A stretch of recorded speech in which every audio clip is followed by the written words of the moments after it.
Trasladaron el arca de Dios y la colocaron dentro de la carpa especial que David le había preparado. Le presentaron a Dios ofrendas quemadas y ofrendas de paz. Cuando terminó de ofrecer los sacrificios, David bendijo al pueblo en el nombre del Señor. Después repartió a cada hombre y mujer en todo Israel una hogaza de pan, un pastel de dátiles y un pastel de pasas de uva. David designó a los siguientes levitas para dirigir al pueblo en adoración ante el arca del Señor, para invocar sus bendiciones, para dar gracias y para alabar al Señor Dios de Israel. Asaf, el líder de este grupo, tocaba los címbalos. El segundo era Zacarías, seguido por Jehiel, Semiramot, Jehiel, Matatías, Eliab, Benaía, Obed-edom y Jehiel. Ellos tocaban las arpas y las liras. Los sacerdotes Benaía y Jaasiel tocaban las trompetas continuamente ante el arca del pacto de Dios. Ese día David le dio a Asaf y a sus compañeros levitas esta canción de agradecimiento al Señor. Den gracias al Señor y proclamen su grandeza, que todo el mundo sepa lo que Él ha hecho. Canten a Él, sí, cántenle alabanzas. Cuéntenle a todo el mundo acerca de sus obras maravillosas. Regocíjense por su santo nombre. Alégrense ustedes los que adoran al Señor. Busquen al Señor y su fuerza. Búsquenlo continuamente. Recuerden las maravillas y los milagros que ha realizado y las resoluciones que ha dictado. Ustedes, hijos de su siervo Israel, descendientes de Jacob, los elegidos de Dios. Él es el Señor nuestro Dios. Su justicia se ve por toda la tierra. Recuerden su pacto para siempre, el compromiso que adquirió con 1000 generaciones. Es el pacto que hizo con Abraham y el juramento que le hizo a Isaac. Se lo confirmó a Jacob como un decreto y al pueblo de Israel como un pacto eterno. Te daré la tierra de Canaán como tu preciada posesión. Eso lo dijo cuando eran pocos, un pequeño grupo de extranjeros en Canaán. Anduvieron de nación en nación, de un reino a otro. Sin embargo, él no permitió que nadie los oprimiera. A favor de ellos les advirtió a los reyes: no toquen a mi pueblo elegido, ni hagan daño a mis profetas. Que toda la tierra cante al Señor. Cada día anuncien las buenas noticias de que Él salva. Publiquen sus gloriosas obras entre las naciones. Cuéntenles a todos las cosas asombrosas que Él hace. Grande es el Señor, es el más digno de alabanza. A Él hay que temer por sobre todos los dioses. Los dioses de las otras naciones no son más que ídolos, pero el Señor hizo los cielos. Honor y majestad lo rodean, fuerza y gozo llenan su morada. Oh naciones del mundo, reconozcan al Señor, reconozcan que el Señor es fuerte y glorioso. Denle al Señor la gloria que merece. Lleven ofrendas y entren en su presencia. Adoren al Señor en todo su santo esplendor. Que toda la tierra tiemble delante de Él. El mundo permanece firme y no puede ser sacudido. Que los cielos se alegren y la tierra se goce. Digan a todas las naciones: el Señor reina. Que el mar y todo lo que contiene exclamen sus alabanzas. Que los campos y sus cultivos estallen de alegría. Que los árboles del bosque susurren con alabanza, porque el Señor viene a juzgar la tierra. Den gracias al Señor porque Él es bueno. Su fiel amor perdura para siempre. Exclamen: sálvanos, oh Dios de nuestra salvación. Reúnenos y rescátanos de entre las naciones, para que podamos agradecer a tu santo nombre, alegrarnos y alabarte.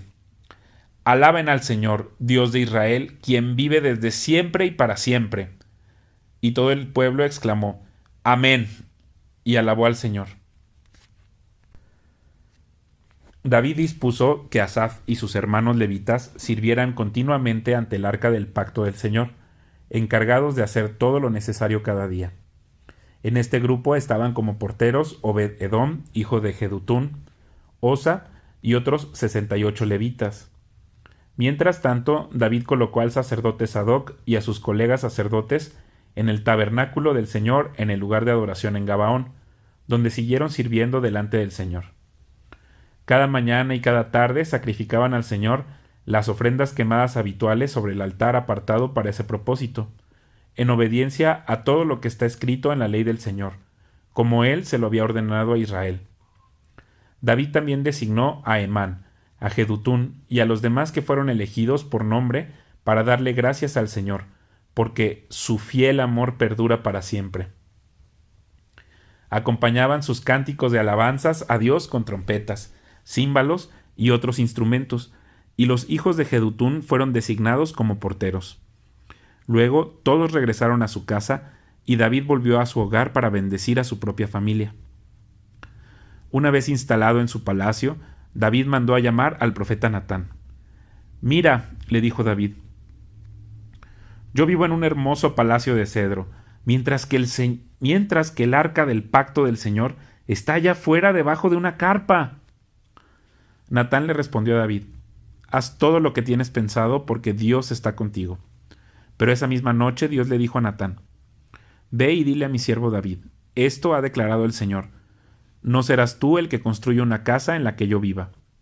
Nunca he vivido en una casa, desde el día en que saqué a los israelitas de Egipto hasta el día de hoy, sino que mi hogar ha sido una carpa, trasladada de un lugar a otro en un tabernáculo.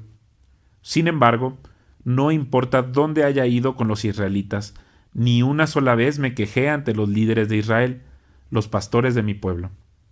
Nunca les pregunté, ¿por qué no me han construido una hermosa casa de cedro? Ahora ve y dile a mi siervo David, esto ha declarado el Señor de los ejércitos celestiales: te saqué de cuidar ovejas en los pastos, y te elegí para que fueras el líder de mi pueblo Israel.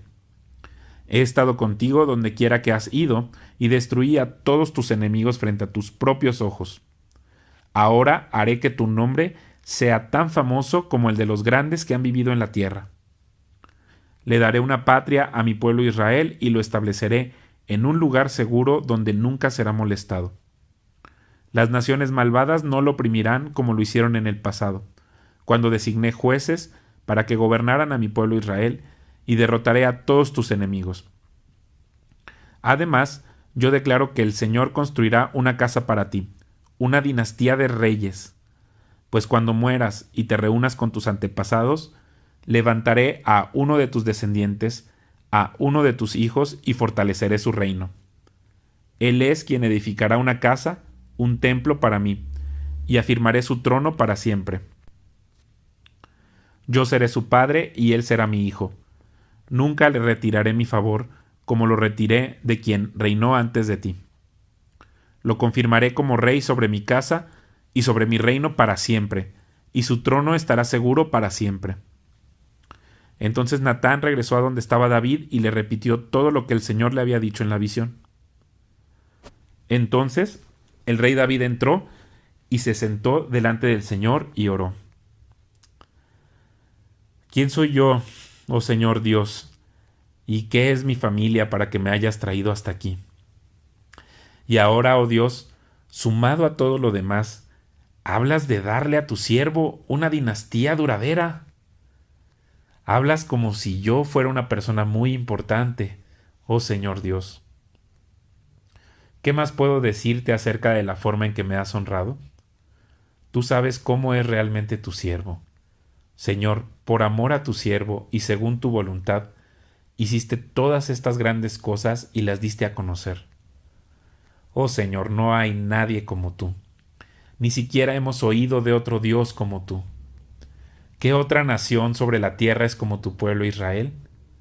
¿Qué otra nación, oh Dios, has redimido de la esclavitud para que sea tu pueblo? Te hiciste un gran nombre cuando redimiste a tu pueblo de Egipto. Realizaste imponentes milagros y expulsaste a las naciones que le impidieron el paso. Elegiste a Israel para ser tu pueblo para siempre, y tú, oh Señor, llegaste a ser su Dios. Y ahora, oh Señor, yo soy tu siervo. Haz lo que prometiste respecto a mí y a mi familia, que sea una promesa que dure para siempre. Que tu nombre sea afirmado y honrado para siempre, de modo que todos digan: el Señor de los ejércitos celestiales es Dios de Israel. Que la casa de tu siervo David permanezca delante de ti para siempre. Oh Dios mío, me he atrevido a elevarte mi oración, porque has revelado a tu siervo que construirás una casa para él, una dinastía de reyes. Pues tú eres Dios, oh Señor, y le has prometido estas cosas buenas a tu siervo. Ahora te ha complacido bendecir la casa de tu siervo, para que permanezca para siempre delante de ti. Pues cuando tú concedes una bendición, oh Señor, es una bendición eterna. Después David derrotó y sometió a los filisteos al conquistar Gat y las ciudades vecinas. David también conquistó la tierra de Moab, y los moabitas, a quienes se les perdonó la vida, se convirtieron en súbditos de David y tuvieron que pagarle tributo.